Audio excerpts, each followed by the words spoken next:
নমস্কাৰ অকমান আগতে এটা লাইভ কৰিছিলো কিন্তু সাউন্ডটো একচুয়ালি কিবা এটা টেকনিক্যাল ডিফিকাল্টিজ হল গতিকে মই পুনৰ লাইভত আহিছো যোৱাকালি কেন্দ্ৰীয় গৃহমন্ত্ৰী অমিত শাহ ডাঙৰীয়া অসমলৈ আহিল আৰু 5 বছৰ বিচাৰিছে ইতিমধ্যে অসমৰ ৰাইজে যোৱা 10 বছৰ এবাৰ আকৌ মানে 3টা টাৰ্মৰ কাৰণে সিলেক্ট কৰিছে তেওঁলোকে কৈছে যে আৰু 5 বছৰত বিদেশী বাছি অসমৰ পৰা উলিয়াব অসমৰ মানুহক আৰু কিমান ৰামঠগন দিব 14 मेट তেওঁলোকে কৈছিল 14 সনত যে 16 मेट बुढ़िया बूस्टर बांध के जितना घुसपैठी है आसाम से जाना पड़ेगा যোৱা 10টা বছৰত 65 জন মানুহক পুশবেক কৰাৰ তাকো ঘূৰাই আনিবলগীয়া অৱস্থা হ'ল মই অমিত শাহ ডাঙৰীয়াক এটা বিনম্ৰতাৰে কৈছো অসমৰ ৰাইজ সহজ সৰল অসমৰ ৰাইজক আৰু টুপি নিপিন্ধাব অসমৰ ৰাইজৰ লগত নিৰ্বাচনী জুমলা আৰু নকৰিব অসমৰ ৰাইজে হিয়া উজাৰি আপোনালোকক 3টা টাৰ্মৰ কাৰণে দিছে আৰু বাকি আৰু ফাকিৰে অসমক পৰিচালিত নকৰিবৰ কাৰণে অমিত শাহ ডাঙৰীয়াক কলো এই বটদ্ৰবাতে আহি আপুনি কৈছিলে যে বড়া বড়া तालाब बना के बांध पीड़ितों जो है उन लोग को रेहा माने ये हल्का करने के लिए আপুনি কৈছিলে ডাঙৰ ডাঙৰ পুখুৰী বনাই বানপানী মুক্ত অসম কৰিম বুলি কৈছিলে কিন্তু যোৱা জুন জুলাই মাহত প্ৰায় 40 জনৰ ওপৰত মানুহ বানপানীত মৃত্যু হৈছে বহুত পশু বানপানীত মৃত্যু হৈছে তেতিয়া কিন্তু আপোনালোকৰ আহিবৰ কাৰণে সময় নহল আৰু ভাৰতৰ বিষয়ত সবতছে যদি কম প্যাকেজ দিলে অসমক দিলে মই আকৌ আপোনালোকক কৈছে এডভান্টেজ আসাম পাৰ্টি টুইন টাৱাৰৰ কথা কৈছিলে অসমক উন্নয়ন কৰা 5খন ৰাজ্যলৈ লৈ যোৱাৰ কথা কৈছিলে টুইন টাৱাৰ কিন্তু আজি তাৰিখত নহল তাৰ পৰিৱৰ্তে মুখ্যমন্ত্ৰীৰ পত্নীৰ স্কুল হল ৰিজৰ্ট হল আপোনাৰ পুত্ৰৰ মাটি হাজাৰ হাজাৰ বিঘা হল আদানী আম্বানীৰ ফ্যাক্টৰী হল টুইন টাৱাৰ আমি দেখিবলৈ নাপালো এক্সপ্ৰেছ হাইৱে কথা কৈছিলে আপোনালোকে ব্ৰহ্মপুত্ৰ খননৰ কথা কৈছিল আৰু সেই ব্ৰহ্মপুত্ৰ খননক লৈ যাদৱ পায়ং ডাঙৰীয়াই কথা কোৱাৰ কাৰণে যাদৱ পায়ং ডাঙৰীয়াৰ কাঠনি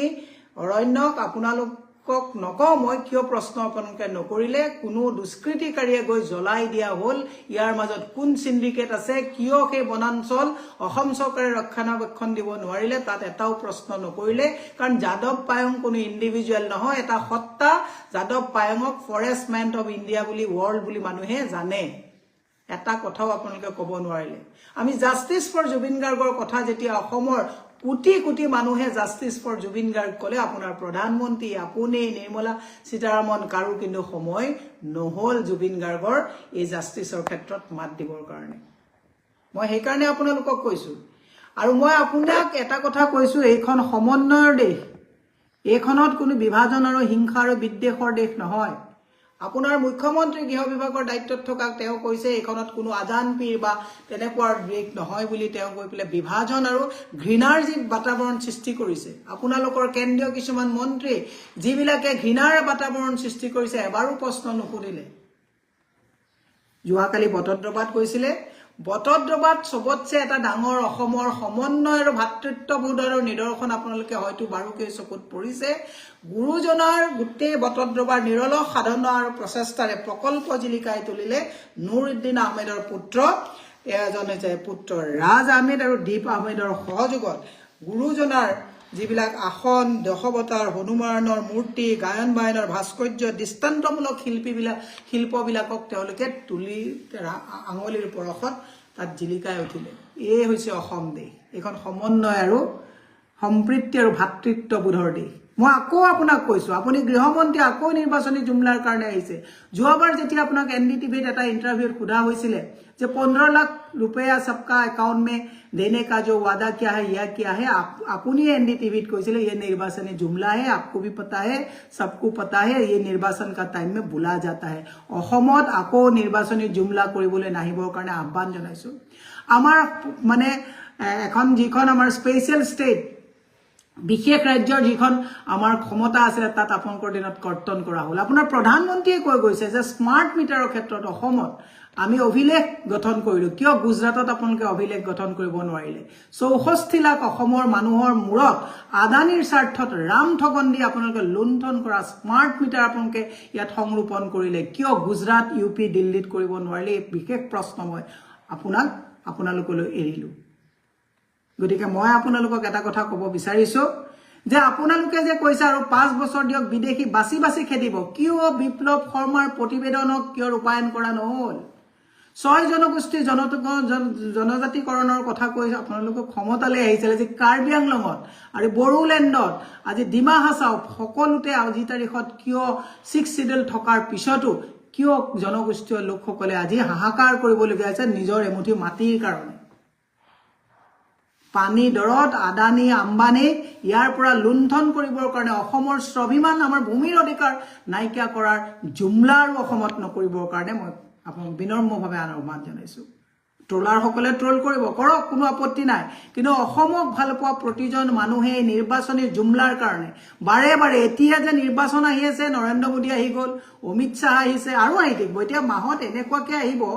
য'ত কেগে কৈ দিছে অসমৰ আৰু ধাৰ ল'ব পৰা কোনো ক্ষমতা নাই আজি তাৰিখত আকৌ জানুৱাৰী মাহত 1000 কোটি টকা ধাৰ ল'ব আমাৰ পইচাৰে জাকজমকতা কৰি আজি জনসংযোগ বিভাগত 5 মাহৰ পৰা কিমান পইচাৰ নাটনি চলি আছে তাৰ পৰিৱৰ্তে আপোনালোকৰ হৰ্ডিং লগাই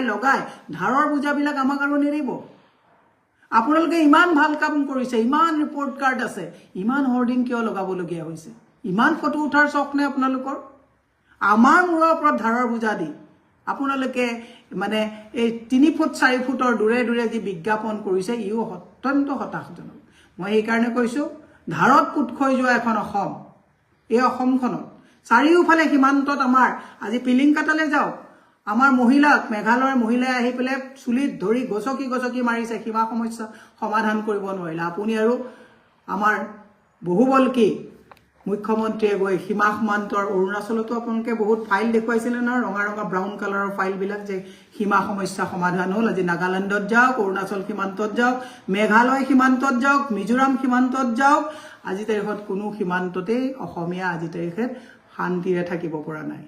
গতিকে নিৰ্বাচনী জুমলা বহুত হ'ল মোৰ বিশ্বাস গৌৰৱ গগৈ ডাঙৰীয়াৰ নেতৃত্বত ২৬ত অসমৰ ৰাইজে এখন সুস্থ গণতান্ত্ৰিক চৰকাৰ দিবৰ কাৰণে ৰাইজে সিদ্ধান্ত ল'ব গৌৰৱ গগৈ ডাঙৰীয়াৰ এটা দৰ্শন আছে চিন্তা আছে আমি আশা ৰাখিছো যে অসমৰ ৰাইজে এই বহুবলকি এই চতুৰ অসমখনক এফালৰ পৰা মাটি আদানী আম্বানী ৰামদেৱ অশোক সিংগাল সকলোৱে যিটো মাটি মানে হস্তগত কৰিছে এই সকলোবোৰ উভতাই অনাৰ স্বাৰ্থত আপোনালোকে আহক কংগ্ৰেছৰ হাত শক্তিশালী কৰক মই এই কাৰণে আপোনাক কৈছো মই যেহেতুকে ৰাজনৈতিক দলৰ কৰ্মী ৰাজনৈতিক কথা আমাৰ থাকিবই মই এটাই কথা কৈছো যে আমি এখন সুস্থ গণতান্ত্ৰিক চৰকাৰ গৌৰৱ গগৈ ডাঙৰীয়াৰ নেতৃত্বত দিব পাৰিম আৰু যিটোৰ কাৰণে গৌৰৱ গগৈ নেতৃত্বত দিব পাৰিম বুলি ভবাৰ কাৰণে এওঁলোকে মানে চাহটোকে দেখিলে গৌৰৱ গগৈ ভূতটো দেখা নিচিনাকে কৰি গৌৰৱ গগৈ এগেইনষ্টত কথা ক'বৰ কাৰণে এগালমান ট্ৰলাৰ এওঁলোকে লগাই দিছে মই অসমৰ ৰাইজক কৈছো ছ'চিয়েল মিডিয়াত ট্ৰল কৰা সকলক ট্ৰল কৰি থাকিবলৈ দিয়ক আমি ওচৰৰ পৰা কাম কৰিছো তেখেতৰ লগত আমি জানো তেখেতৰ এটা চিন্তা আৰু দৰ্শন আছে তেওঁ বেছি ভেলকিবাজি কথা নকয় বেছি মিছা কথা কৈ পেলে আপোনালোকক প্ৰলোভন দিব নোৱাৰে যেনেকৈ হিমন্ত বিশ্ব শৰ্মাই দিনক ৰাতিক দিন কৰিব পাৰে 21 চনত যেনেকৈ তেওঁ আজান পীৰৰ নামত মানে ৰাস্তা দিছিলে বেলতলত ডাঙৰ হৰ্ডিং আপোনালোকে দেখিব আজি আজান পীৰৰ নাই বুলি কৈছে এনেকুৱা দিনক ৰাতি কৰা সঁচাক মিছা কৰা কথা গৌৰৱ গগৈ ক'ব নোৱাৰে আমি তৃণমূলৰ কৰ্মী হিচাপে আপোনালোকক এটা কথাই কৈছো যে নিৰ্বাচনী ধামখুমীয়াত বাৰে বাৰে নিৰ্বাচনী জুমলা আৰু মিছা কথা কৈ অসমখনক একেবাৰে হতাশজনক এটা পৰিস্থিতিলৈ লৈ গৈছে আজি তাৰিখত অসমখনত আপুনি হিন্দু মুছলমান জনগোষ্ঠীয় লোক সকলোকে বিভাজিত কৰিলে বড়োলেণ্ডত যাওক এটা সময়ত প্ৰমোদ বড়োক তেওঁলোকে পিঠিত উঠাই ল'লে তাৰপিছত দেখিলে যে প্ৰমোদ বড়োৱে টঙালি বান্ধি আগুৱাবলৈ যাওঁতে তেওঁক মাথৰ মাৰ দি পেলাই আকৌ তেওঁলোকে হাগ্ৰামা মহিলাৰীক লৈ আহিলে আপোনালোকে তিৱাসকলৰ তাত যাওক তিৱাসকলৰ লগত যেতিয়া এই আপোনাৰ ৰমাকান্ত দেউৰীক প্ৰথমতে লৈ আহি খুব পিঠিত উঠাই ল'লে তাৰপিছত দেখিলে যে তিৱাসকলে অলপ গজগজীয়া হৈছে আকৌ ৰমাকান্ত দেউৰীক তাত তেওঁলোকে ৰাজনৈতিকভাৱে শোষণ কৰা আৰম্ভ কৰি দিলে আপোনালোকে চাওক ডক্টৰ ৰণোজ পেগু আজি তাৰিখত এটা মুখৰ মাত মাতিব নোৱাৰে ৰণোজ পেগু এটা সময়ত আমি সকলোৱে এজন খুব ভাল ৰাজনীতিবিদ বুলি ভাবিছিলো কিন্তু ৰণোজ পেগুকো এনেকুৱাকৈ গল চেপা দিছে ৰণোজ পেগুৱে একো কথাই ক'ব নোৱাৰে স্ক্ৰিপ্ট লিখি দিয়ে তেনেকৈ কথা কয় আজি আহোমসকলক তৃতীয় পক্ষ লগাই চাইনাৰ পৰা অহা বিদেশী সজাবলৈ চেষ্টা কৰিছে মৰাণ মটক কাৰ্বিসকলক চাওক এফালে তুলিৰামৰ পুতেকে 4.5 কোটি টকাৰ গাড়ী কিনিছে তুলিৰামে 500 কোটি টকাৰ ৰাজপ্ৰাসাদ চলাইছে আৰু তাত মানুহে নিজৰ এটা ভেটি মাটিৰ কাৰণে প্ৰাণ দিবলগীয়া হৈছে হাংগাৰ ষ্ট্ৰাইকত বহিবলগীয়া হৈছে আজি তাত এটা উত্তেজিত পৰিৱেশ হৈছে বৰদুৱাৰ লোহাৰঘাটলৈ যাওক ৰাভা লোকসকলে বড়ো লোকসকলে তেওঁলোকৰ নিজৰ প্ৰাপ্যৰ কাৰণে হিয়া ধুকাৰি কান্দিবলগীয়া অৱস্থা হৈছে পৰ্বতজোৰালৈ যাওক বড়োসকলৰ মাটি হেৰাবলগীয়া অৱস্থা হৈছে আৰু ইয়াত কৈছে আৰু 5 বছৰ দিয়ক মই ইয়াৰ পৰা ঘুচবেটি ইয়াৰ পৰা পঠাই দিম এনেকুৱা নিৰ্বাচনী জুমলা যাতে আৰু পুনৰ নিদিয়ে তাৰ কাৰণে অমিত শ্বাহ ডাঙৰীয়াক হাতজোৰ কৰি অনুৰোধ জনাইছো টেঙাম বহুত বিকিলে ৰাজধৰ্ম পালন কৰক ঈশ্বৰে আপোনালোকক বহুত দিছে অসমৰ সহজ আৰু সৰল মানুহক আৰু নথকিবৰ কাৰণে মই আহ্বান জনাইছো এই আগৰ পুখুৰীকিটা আমি এতিয়াও বিচাৰি ফুৰিছো ক'ত পুখুৰীকিটা আপুনি বনালে বানপানী মুক্তৰ কাৰণে justice for Zubeen Garg justice for যাদৱ পায়েং আমি সদায় এই কথাবিলাক আমি উনুকিয়াই থাকিম য'ত জুবিন গাৰ্গ সুৰক্ষিত নহয় যাদৱ পায়েং সুৰক্ষিত নহয় তাত অসমৰ আমাৰ দৰে সৰু সুৰা মানুহ সুৰক্ষিত হ'বনে এক বৃহৎ প্ৰশ্ন জুমলা বন্ধ কৰক